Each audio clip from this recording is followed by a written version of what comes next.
Второ послание на апостол Павле до Коринтијаните, 4 глава.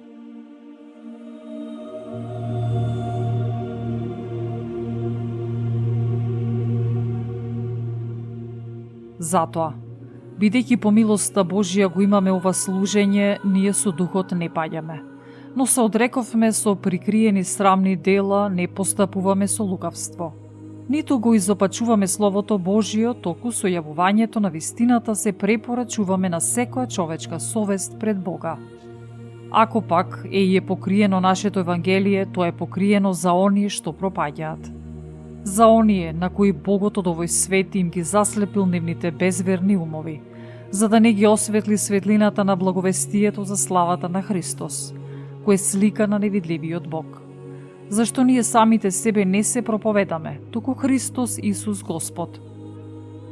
Што се однесува пак до нас, ние сме ваши слуги поради Исус.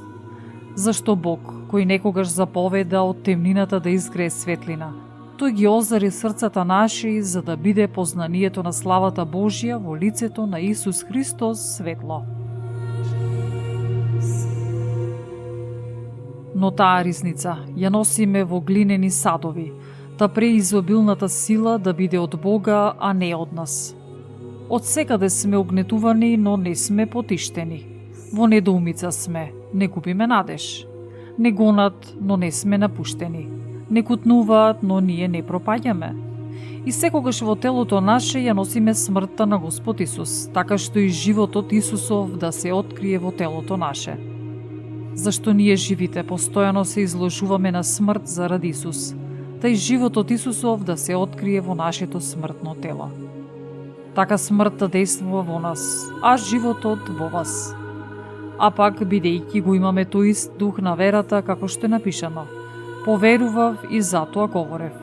И ние веруваме, па затоа и говориме. Бидејќи знаеме дека оној кој го воскресна Господ Исус и нас ќе не воскресне преку Исус и ќе не постави со вас. Зашто се е заради вас, та благодатта намножена преку благодарноста на мнозина да изобилува за славата Божја. Затоа ние не паѓаме со духот, но ако нашиот надворешен човек тлее, внатрешниот од ден на ден се обновува. Зашто нашите сегашни незначителни страдања ни донесуваат многу пообилна и вечна тежина на славата, зашто ние не целиме кон видливото, туку кон невидливото, бидејќи видливото е времено, а невидливото вечно.